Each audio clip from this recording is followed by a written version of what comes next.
तो नमस्कार, welcome to our channel Vishal sir SST. कैसे हैं आप लोग दोस्तों? आज हम हिस्ट्री का वो टॉपिक पढ़ने वाले हैं जिससे हम सारे इंडियंस बहुत अच्छे से वाकिफ हैं। ऐसी कंट्री जिस कंट्री ने 200 सालों तक हमारे ऊपर राज किया, ऐसा नेशन जो बहुत ही क्रूअल वहाँ के जो है शासक माने जाते थे, वहाँ के लोग जिन्होंने हमारे हमारे साथ बहुत ज़्यादा एक्सप्लॉइटेशन किया और जिसकी वजह से हम एक डेमोक्रेटिक कंट्री बन पाए। क्योंकि अगर मोनार्की रहती ना, तो मोनार्की तो वैसे ही एग्जिस्ट करती रहती कि हम एक राजा से दूसरी राजा से तीसरी राजा के पास पहुंच जाते।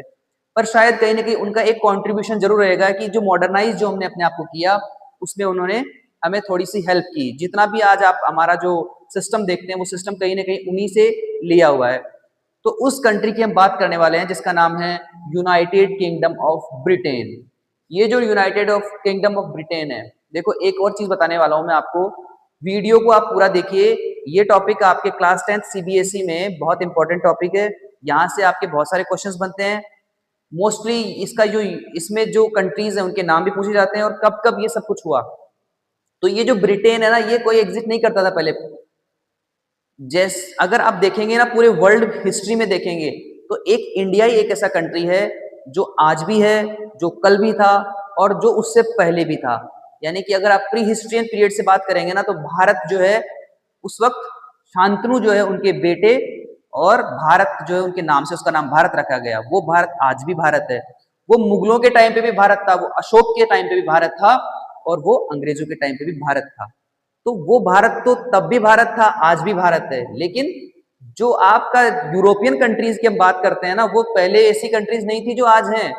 तो ये बहुत ही प्राउडली हम कह सकते हैं कि हम इंडियंस जो हैं वो कभी हमने अपने आप को, हम कभी टूटे नहीं, हम कभी भी जो है अलग नहीं हुए। भले ही हमारे ऊपर कितनी भी मुसीबतें आई, लेकिन हमने अपने आप को यूनिफाई रखा। तो दोस्तों आज हम पढ़ने वाले हैं the history of United Kingdom of Britain. तो आप वीडियो को लास्ट तक देखिए और वीडियो पसंद आए तो लाइक जरूर करना। तो शुरू करते हैं यूनाइटेड किंगडम ऑफ ब्रिटेन। तो ये जो ब्रिटेन आज का आप नाम सुनते हैं ना, यूनाइटेड किंगडम ऑफ ब्रिटेन, ये कोई ब्रिटेन पहले था ही नहीं। पहले इंग्लैंड नाम की एक कंट्री थी। वो भी एक ऐसी कंट्री थी जो किसी मोनार्की के कंट्रोल में थी। यानी कि वहां पर जो राजा थे वो रूल करते थे। तो वहां के लोगों ने क्या किया, अमेरिका से और फ्रांस से अपने आप को वो इंस्पायर हुए और उन्होंने वहां पर एक रिवोल्ट की। उस रिवोल्ट के बाद में वहां की जो मोनार्की है उसको उन्होंने जो है डिमोलिश करके और वहां पर कॉन्स्टिट्यूशनल मोनार्की बनाई। यानी उन्होंने एक कॉन्स्टिट्यूशन बनाया और लोगों को राइट्स दिए, सिविल राइट्स दिए, और एक जो मोनार्की है ना उसको एक थोड़े बहुत उनको दे दिए कि आप जो है रहेंगे तो सही, रेस्पेक्ट तो आपकी रहेगी, लेकिन you will in the control of the constitution. तो इस तरह से उन्होंने बनाया। तो कब हुआ ये? In the year of 1688 England became an constitutional monarchy. England क्या बन गया 1688 में? एक कॉन्स्टिट्यूशनल मोनार्की बन गया। लेकिन आपको पता है ये लोग ऐसे लोग थे जो इंपीरियलिज्म में बिलीव करते थे। यानी कि ये चाहते थे कि हमारी जो टेरिटरी है ना वो एक्सपेंड करते जाएं। टेरिटरीज मतलब जैसे जो किंगडम है ना इनका, वो चाहते थे कि पूरे वर्ल्ड पे इनका राज हो जाए, ऐसे चाह रहे थे लोग। ऐसे लोग क्या है, इनके पास डिवाइड एंड रूल पॉलिसी तो आपने सुनी होगी। इसके अलावा इंपीरियलिज्म की जो पॉलिसी है ना वो फॉलो करते थे कि कैसे भी करके दूसरे का डोमिनेंस करो और उस डोमिनेंस से क्या है, दूसरे कंट्री को अपने कंट्रोल में ले लो। तो ये सब इन्होंने क्या किया, अपने ही पड़ोसियों के साथ किया। तो यहाँ पर जो है एक कंट्री थी, उसका नाम था स्कॉटलैंड। स्कॉटलैंड जो है एक अलग एथनिक ग्रुप था, एक अलग ही तरह की कंट्री थी। यहाँ के लोग जो है स्कॉटिश लैंग्वेज बोलते थे, स्कॉटिश कल्चर को फॉलो करते थे। लेकिन इन्होंने क्या किया 1688 वालों ने, इन्होंने बाद में स्कॉटलैंड के साथ मिलकर एक एक्ट साइन किया। वो एक्ट था एक्ट ऑफ यूनियन। उस एक्ट का नाम है एक्ट ऑफ यूनियन। ये एक्ट ऑफ यूनियन 1707 में स्कॉटलैंड और इंग्लैंड के बीच साइन हुआ। इस एक्ट में ये प्रोविजन था कि हम दोनों मिलकर साथ में रहेंगे, ताकि अगर दूसरी कंट्रीज हमारे ऊपर अटैक करती है, यानी कि हम अपनी सेफ्टी के लिए, अपनी सिक्योरिटी के लिए साथ आ रहे हैं। तो एक तरह का अलायंस आप इसको कह सकते हो, इन दोनों कंट्रीज के बीच हुआ। और इन दोनों कंट्रीज के बीच इस अलायंस के साथ ही क्या बना, United Kingdom of Great Britain बना। यानी कि ये जो नाम है ना, ये तभी चर्चा में आया कि अब कौन है इंग्लैंड, पहले इंग्लैंड है फिर स्कॉटलैंड है।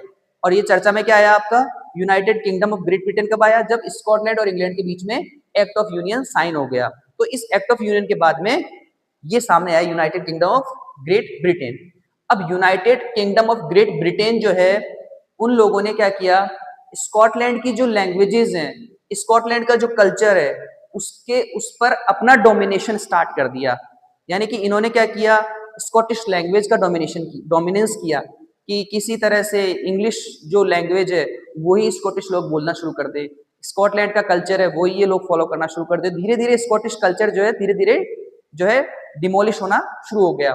फिर आगे क्या हुआ कि एक कंट्री और थी, उसका नाम था आयरलैंड।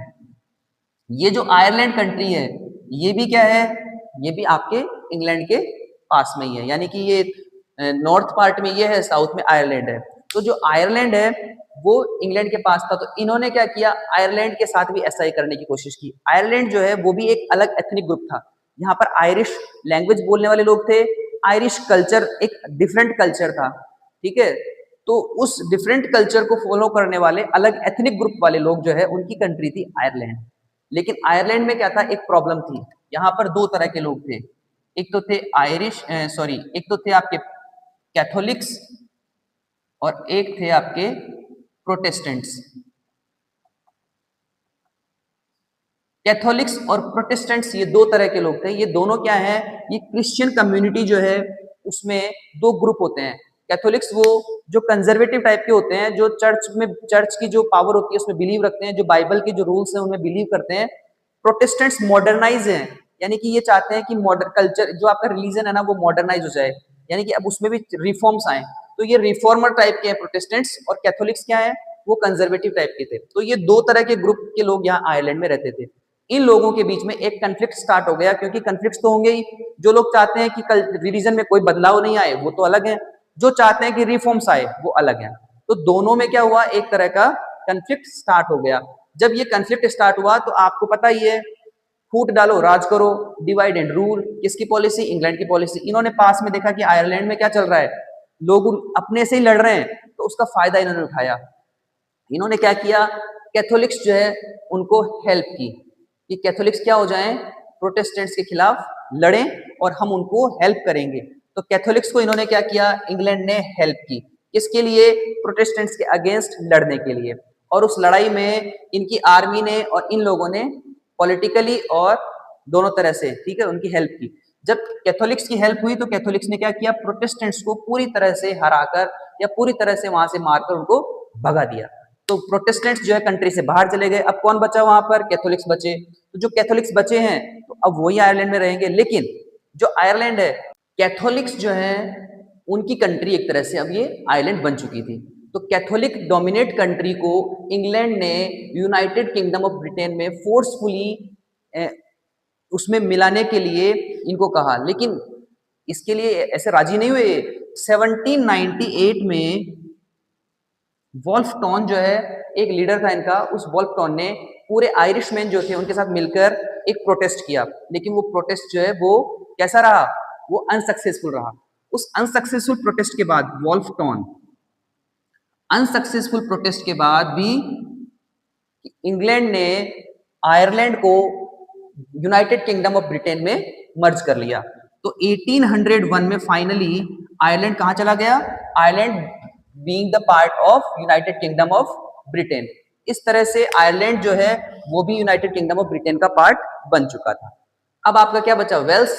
तो वेल्स जो है वो तो एक छोटा सा कंट्री है, बेचारे क्या करते, इसलिए वो भी क्या हो गए फिर इसी टाइम पीरियड में यूनाइटेड किंगडम ऑफ ब्रिटेन के पार्ट बन चुके थे। अब बात कहां आती है वो समझिए आप। इन्होंने जो स्टार्टिंग में जब यूनाइटेड किंगडम ऑफ ब्रिटेन बनाया था तब इंग्लैंड और स्कॉटलैंड के बीच में एक पॉलिसी थी कि हम लोग इसलिए साथ आ रहे हैं ताकि हमारे बीच में हमारी जो कंट्रीज हैं उनके साथ कोई दूसरी कंट्री हमारे साथ इस तरह का कोई भी जो हमारे ऊपर अटैक नहीं कर सके या हमारे कल्चर को या हमारी कंट्री को कोई नुकसान नहीं पहुंचा सके, तो हम लोग क्या रहेंगे, साथ रहेंगे। पर प्रॉब्लम क्या हुई बाद में कि इन्होंने इन्हीं कंट्रीज के ऊपर अपना डोमिनेंस स्टार्ट कर दिया। They started dominating the United Kingdom of Britain. तो इंग्लैंड ने क्या किया, इंग्लैंड की लैंग्वेज है इंग्लिश लैंग्वेज। इंग्लैंड की लैंग्वेज कौन सी है, इंग्लिश लैंग्वेज। इंग्लैंड का जो फ्लैग है उसका नाम है यूनियन जैक। इंग्लैंड का जो नेशनल एंथम है God save our noble king, ये क्या है इनका नेशनल एंथम है। इन तीनों को ही इन्होंने क्या बना दिया, यूनाइटेड किंगडम ऑफ ब्रिटेन का, यूनाइटेड किंगडम ऑफ ब्रिटेन की national language, United Kingdom of Britain का फ्लैग और यूनाइटेड किंगडम ऑफ ब्रिटेन का नेशनल एंथम बना दिया। अब देखिए वैसे तो 4 कंट्रीज है, चारों अलग अलग एथनिक ग्रुप्स हैं, चारों के अलग अलग लैंग्वेजेस हैं, अलग अलग कल्चर है, लेकिन डोमिनेशन किसका है, इंग्लिश, यूनियन जैक और God save our noble king तक। तो इस तरह से 4 कंट्रीज मिलकर क्या बनाते हैं, यूनाइटेड किंगडम ऑफ ब्रिटेन। अब आपके समझ में आ गया होगा कि जो आज का ब्रिटेन है वो कभी कोई ब्रिटेन था ही नहीं, पहले इंग्लैंड, स्कॉटलैंड, आयरलैंड और वेल्स थे। आज का जो ब्रिटेन है वो इन चारों से मिलकर बना है, लेकिन इन चारों कंट्रीज का इन्होंने क्या किया, डोमिनेशन किया, डोमिनेंस किया। और इन चारों कंट्रीज जो है इन्होंने क्या किया है, बेचारों ने कोऑर्डिनेशन तो किया इनके साथ में, लेकिन अब केवल इनका कोऑर्डिनेशन ही रह गया है। अब इन लोगों की जो कल्चर है, इन लोगों की जो लैंग्वेजेस है वो पूरी तरह से खत्म होने की कगार पर आ चुकी हैं। ये अब उसको इतना जो है प्रॉस्पर नहीं कर पा रहे हैं, क्योंकि they are under the flag of United Kingdom of Britain. तो वहां पर the England is dominating these all 4 countries. तो इस तरह से ये जो ब्रिटेन है ये बना। तो इसको बोला जाता है the strange case of Britain. क्योंकि स्ट्रेंज केस इसलिए है क्योंकि ज्यादातर कंट्रीज ने अपने आप को आइडेंटिफाई करने के लिए, अपने लोगों, अपने कल्चर को और ज्यादा प्रॉस्पर करने के लिए साथ आए और उन्होंने अपना एक यूनाइटेड नेशन या अपना जो एक कंट्री बनाया, यूनिफिकेशन किए। बट ये जो ब्रिटेन का यूनिफिकेशन अगर आप देखेंगे ना, तो यहाँ पर तो बेचारे 3 कंट्रीज का क्या हो रहा है, एक्सप्लॉइटेशन हो रहा है। तो ये पूरी तरह से क्या है, एक स्ट्रेंज केस है। तो यहाँ से जो है सीबीएसई बहुत बार क्वेश्चन पूछती है। मुझे लगता है कि आपको ये जो स्ट्रेंज केस ऑफ ब्रिटेन है वो अच्छे से समझ में आया होगा।